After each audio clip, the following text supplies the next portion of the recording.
السلام عليكم ورحمة الله وبركاته. معكم الأستاذ أسامة من مجموعة الواتن الدولية. اليوم إن شاء الله نستكمل درسنا في برنامج الأفتر إفكت. راح نستكمل دروسنا مع الدروس النظرية المفيدة جدا اللي فادتنا كثير في آخر فترة، في آخر الدروس اللي احنا سويناها. أول شيء بس خليكم معي دقيقة واحدة علشان أيوة المهم. فخلينا نفتح الفيديو النظري اللي بعده اللي احنا كنا عم نكمله في الأسبوع الماضي. خليكم معي دقيقة علشان بس أنا أفتح شو البرنامج، أقصد الموقع، الفيديو، مشان نكمل بإذن الله تعالى. طبعا احنا أخذنا كثير أشياء سينمائية علشان تفيدنا في السينماتيك، السينماتيك أوديو، السينماتيك موشن، كله هي أخذناها. فبقي عنا أشياء بسيطة فقط علشان نحن نكمل هذا اللي شو بيسموها، عشان نكمل في هذا المجال. بقينا بس فيديوهات بسيطة فهل حناخذهم مع بعض سوا. خلينا نفتح ونشوف.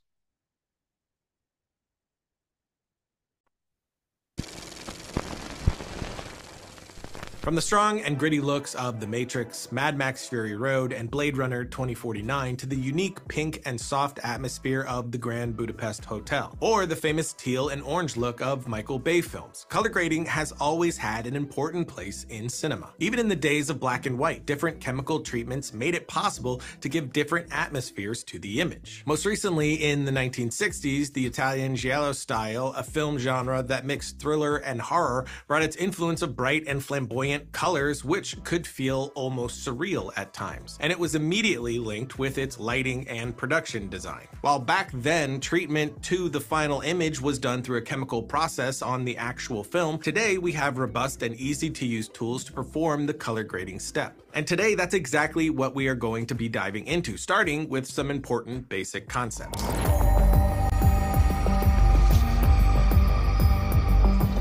Color grading is a post-production process, a final sweetening of the image. It shouldn't be the salvation of the image, so it is essential to lock in your look on the day, getting as much in camera as possible to create a consistent atmosphere through lighting, production design, composition, and so on. But once in post, there are two stages of color work: color correction and color grading. Color correction comes before our color grading step and consists of harmonizing our image to have a neutral base ready to be worked on. During this step, if necessary, we will correct the white balance, equalize the exposure, reduce the highlights, increase the midtones, and apply noise reduction. But also, we are able to match our shots between different angles and cameras. This step is very important, and when done well, will save a ton of time when we shift to color grading. Once our image is properly balanced, we do move into that color grading step. This is where we will give character and atmosphere to our scene. We can play with curves, masks, color wheels, and other very precise tools to land the look that we're looking for. We can also apply some effects such as grain to give an organic look and texture to our image, or glow to create a light atmosphere, or even play with some chromatic aberrations. When we work on an image, whether for color correction or color grading, we are working in a limited color space. The most common profile that most screens use by default is Rec. 709. Its purpose is to ensure that all devices display the same image. However, since the standard was created in 1990 and is now outdated, it's being replaced by Rec. 2020 and Rec. 2100 for cinema, and with it we get much more rich HDR color space. HDR, which stands for High Dynamic Range, allows for more brightness, very vivid colors, and deep blacks. Rec. 709, Rec. 2020, and Rec. 2100 are essentially broadcast color spaces. In practice, if you want to export for editing for distribution on, say, YouTube, you can use Rec. 709. For broadcast on Netflix, it's going to be necessary to use Rec. 2020, or more precisely, the P3D65, a more realistic version of Rec. 2020, since to date, no screen is capable of displaying all the nuances that Rec. 2020 provides. There are also acquisition-specific color spaces. Each camera manufacturer offers its own color space optimized for its sensor. For example, Ari with their Alexa cameras provide Alexa wide gamut color spaces. Red offers the red wide gamut RGB, and DJI the DJI-D gamut. Not to be confused with with gamma, gamma relates to color, while gamma relates to brightness and contrast. In any case, the best way to see the color space is as a container. With most cameras, we have several options for how we capture our image. The first and most standard is to record in Rec. 709. Our image is immediately usable. However, we will obtain an image with limited amount of information and are then limited in possibilities for color grading. Highlights will tend to clip quickly and shadows will contain only a few details. This is useful for fast turnarounds, but not when you want complete control over your image. Another possibility is to record in RAW. RAW saves as much information received by the sensor as possible, which gives us a very rich image. But there are some drawbacks for the uninitiated. Firstly, its size. RAW files tend to be much larger, which means the storage and overall workflow become much more complicated as a result. But you are getting a ton of a lot more useful data. RAW images are often recorded in 12 or even 14 bits, while in Rec. 709 we generally stay at 8 bits. The amount of bits refers to the number of colors that can be obtained. To give you an idea, in 8 bits we have a maximum of 16 million colors. In 12 bits it is almost 69 billion colors that we have at our disposal. The other problem with RAW, which is also what makes it interesting, is that the recorded image requires development or debayering. To be technically more exact, a RAW file is a mass of information and not an image itself. During this development process, it's us who will be able to choose which details we want to keep or not in our image. We will also be able to play with many parameters that would normally be baked in if we had recorded in Rec. 709. For example, white balance, tint, ISO or ASA, exposure, noise reduction, and so on. So RAW is definitely ideal, but again, there is the trade-off of needing enormous storage and power. However, there is a good alternative to all of these constraints, which is log. Unlike RAW, which records all the information from the sensor in order to develop a usable image, log uses an optimized gamma curve to record an image containing as much information as possible in the highlights and the shadows. So log is sort of a middle ground between RAW and Rec. 709. Log uses a logarithmic curve rather than a linear curve in the way to record the highlights and shadows. The log curve will deliberately push the lowlights up to bring out more detail and pull the highlights down to avoid overexposures. This is done at the camera sensor and before encoding in a video file, which usually will be 10 bits. So the details are truly preserved. And when shooting in log for the most flexibility, it's best to try to expose your image as much as possible in the highlights just before clipping. The log image is recognizable by its desaturated appearance and its very grayish low contrast.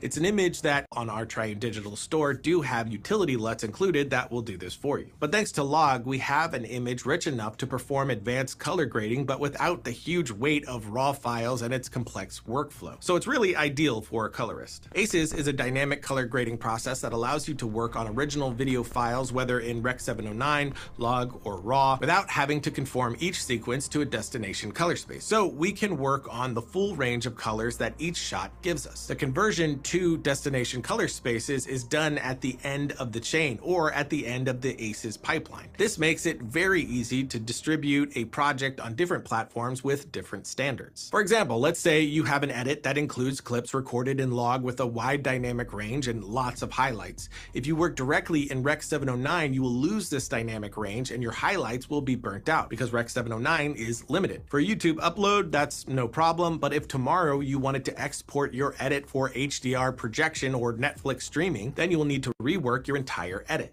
However, while working in ACES, the wide dynamic range of your video files will be preserved and considered throughout the color grading process, and at the end of the chain, you can choose to export either in Rec. 709, HDR, Rec. 2020, P3, and so on. With an ACES workflow, you benefit from all the color capabilities of your image right from the start, and keeping them throughout the color grading process. If there must be a limitation, it will be done on export. You've definitely already heard of LUTs, but what is a LUT? A LUT, or a lookup table, is a file containing instructions for replacing one RGB value with another, based on hue, luminance, and saturation. Really, you can think of it as a color filter. A LUT only affects colors and luminance and cannot contain effects, so while a LUT can adjust your color and contrast, a LUT cannot add grain, vignettes, reduce noise, correct chromatic aberrations, and so on. LUTs are often used to facilitate color space conversions, for example, converting a log image to Rec. 709 like we talked about before. They're also used for calibration of screens, and these type of LUTs would be called technical LUTs. An excellent use of LUTs in production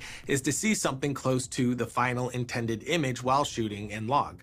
Most monitors do have the ability to load a LUT, and many cameras do as well, so you could create a unique LUT that will be your final look or use a standard Rec. 709. But then, of course, you have creative LUTs. Creative LUTs have many uses. They obviously facilitate the work of color grading by applying a ready-to-use look to the video clips that will harmonize the entire edit. They can also serve as a final touch or starting point for an intricate original look. And thanks to LUTs, we can easily switch from one style to another, auditioning looks and moving right along. LUTs also act pixel by pixel, so they are extremely precise. But it's important to remember that a LUT is just a tool, so its effectiveness depends on its use. A chainsaw is more efficient than a manual saw as long as you know how to use it correctly and don't lop your own arm off. The common mistake with creative LUTs is being overdone with their use. Almost all tools that support LUTs allow you to play with the intensity of the LUT. So, for example, if we use a LUT as a final touch, let's apply it to around 25 to 50% max for a solid end result without pushing it too far. Most video editing software offers built-in color grading tools. Some are more advanced than others, but all decent software will be good enough to get a workable end result. But the best bit of software for post-color is by far DaVinci Resolve. DaVinci Resolve from Blackmagic Design was initially exclusively dedicated to color grading and reserved mainly for pro colorists, but of course the software continued to evolve into what we have today, a complete post-production suite accessible to everyone since you can get it for free right now. There is a studio version that lets you get more, but the free version is loaded with everything that you would need to take your project all the way through post. There's several strengths that make Resolve one of the leading color grading tools. The first is its use of nodes. Like layers in Photoshop, nodes allow you to add adjustments and effects in an organized and non-destructive way. It's then easy to rework upstream and downstream of each step. The nodes also give you great visual workflow to facilitate the work. Then you have its masking capabilities and tracking tools. In a few clicks, we can select and correct the skin tones on an actor's face and track it to that area. We can also use power windows to isolate a part of the image and apply correction and effects to it. But you may not want to dive into Resolve or learn new software or get that advanced. In those cases, what you have is likely more than enough, like using the Lumetri panel in Premiere Pro or the tools in Final Cut Pro X. In the end, the software is just a tool. When we work on the color correction or color grading of an image, we absolutely have to control what we are doing with the scopes. Scopes may seem scary at first, but they are essentially tools that ensure that our modifications do not degrade the image so we can control the balance overall. Scopes are more reliable than our eye, so it's perfect for that use. There are many different scopes, but let's take a look at the three main ones. The waveform is a graph that gives you important information about your image. Your highlights and lowlights are represented vertically, with everything at the top being pure white and at the bottom pure black.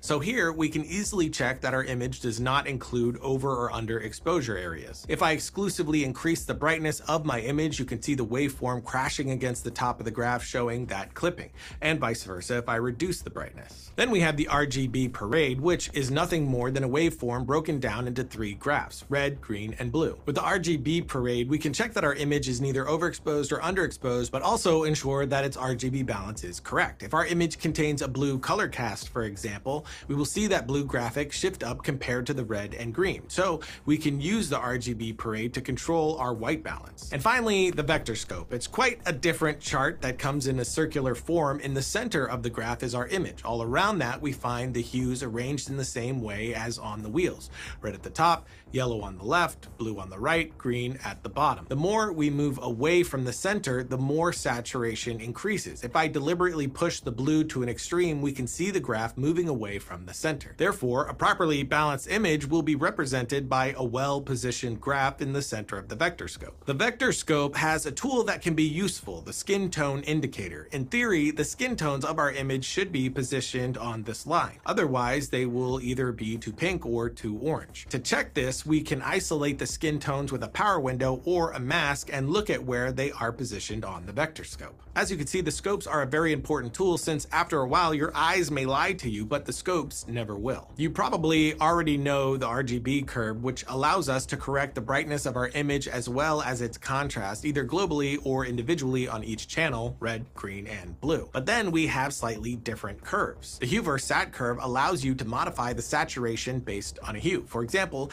if I wanted to increase the saturation of the blues, I can move up just that area here. Or I could use the eyedropper to select a color directly from my image. The sat versus lume curve allows you to modify the luminance of a color based on its hue. So if I position a point in the red-orange, you can see I can lighten or darken the skin tones of this image right here. The lume versus sat curve allows you to reduce or increase saturation based on luminance, so we can adjust the color saturation in the highlights and shadows. And finally, the hue versus hue curve allows you to modify the hue based on a hue, like the skin tones. If I place a point right here, you can move up or down and you see the hue of the skin tones change drastically. It's a very convenient and quick way to do small adjustments. And now that we've had an overview, let's take a look at the entire process at work. Here we have a scene shot in log. My timeline is Rec 709, so I import my log clip and apply a log to Rec 709 conversion at the last node. We place it at the end so that we can work on the wide dynamic range of the image before that shift. For the second step, we'll do our color correction. First, we will correct the white balance and adjust the exposure, contrast, and saturation.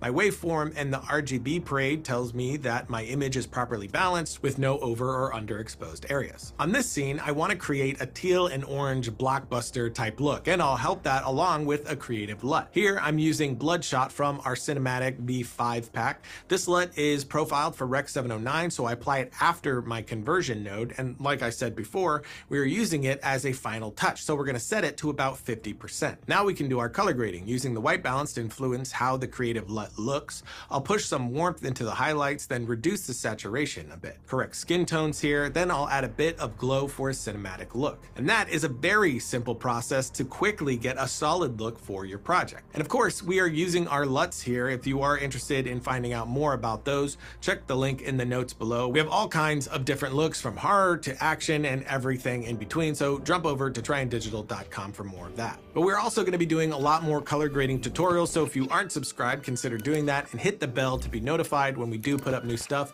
Until next time, don't forget to write, shoot, edit, repeat.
In our last episode, we showed how we made this Dr. Doom style force field effect.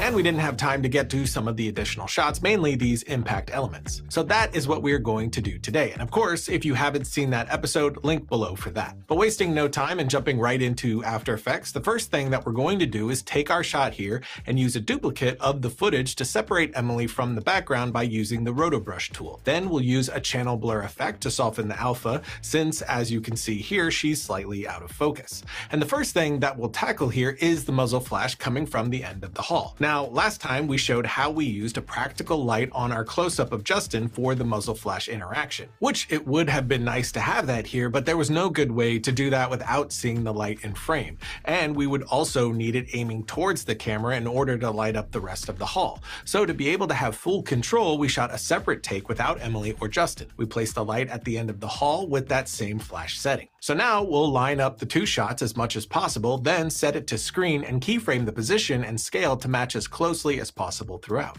Next, we'll draw a feathered mask to keep the main area and use a curves effect to add contrast. For Justin, in this shot, we used an adjustment layer above the footage, bringing up the light on Justin to try and match, then added a feathered mask around him and keyframed the opacity to only be visible on those frames. For the muzzle flash in this close-up shot, we used Action Essentials 2 assets that we synced up to the practical flashing light, then set those to screen. But for this wide shot, since we already have the practical light in the correct color and location, we can just keep this and use a turbulent displace. Which will change some of these values to make the light a random irregular shape. And we can add an expression to the evolution, making the displacement change so that each frame takes a different shape just like this. Then draw a mask around just the muzzle area, and in the effects dropdown, press the plus, which will isolate the effect to only appear within this mask. For the shield bullet interactions, we're going to grab one of our shockwave assets and drop that into the comp. We're going to set it to screen, reposition, and scale how we like, and change the speed to 50, making it twice as fast. Now we'll duplicate, move its position. برأيي خلينا ناخذ بريك قبل ما نكمل هذا الفيديو، لأنه هذا الفيديو بده شرح، فخلينا ناخذ بريك ونكمل شرح.